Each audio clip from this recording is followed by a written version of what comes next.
এই প্রথমবার কলকাতা পুলিশের র্যাপিড ফাস্ট অ্যাকশন দেখলাম। পলিটিক্যাল ভিডিও বানানোর পরেই এলো এক কৌন হেনস্থার অ্যালিগেশন কার উপরে, ননসেনের উপরে, ওরফে শ্রমিক অধিকারীর উপরে। আর বাস তাতেই র্যাপিড অ্যাকশন দেখিয়ে দিল কলকাতা পুলিশ। কলকাতা পুলিশ দিল সে স্যালিউট পুলিশ মামা।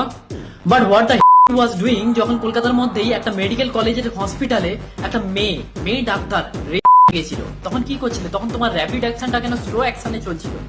যদি আমাদের পুলিশ মামা প্রত্যেকটা কেসে এরকম র্যাপিড অ্যাকশন নিত, তাহলে এতগুলো নারী নির্যাতিত হতো না।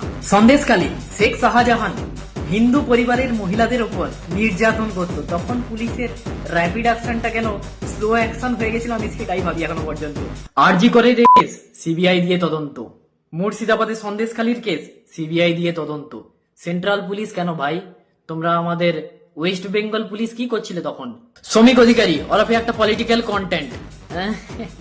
No CBI investigation, only Kolkata police is enough to handle. মামা কাল থেকে না দুটো চুড়ি কিনে দেবো আপনাদের, আপনারা পরে একটু নাচানাচি করবেন, খুব সুন্দর লাগবে দেখতে। চুড়ির কথা কেন বললাম?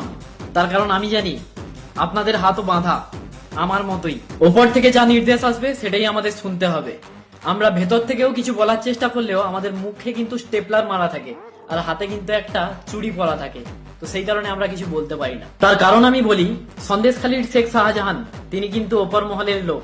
আরজি করের কেসের ভিকটিম বলেছে তাকে ফাঁসানো হয়েছে, সেটাও কিন্তু ওপর মহলের লোক। তো যখনই ওপর মহলের লোকের বিরুদ্ধে কিছু অ্যালিগেশন আসে, তখন কিন্তু পুলিশের গাড়িটা এরকম স্লো চলে। আর যখন ওপর মহলের লোকের বিরুদ্ধে অ্যালিগেশন আসে, তখন কিন্তু পুলিশের গাড়িটা ফটফট করে চলে। এটাই হচ্ছে আমাদের রাজ্য পশ্চিমবঙ্গ। স্যালিউট।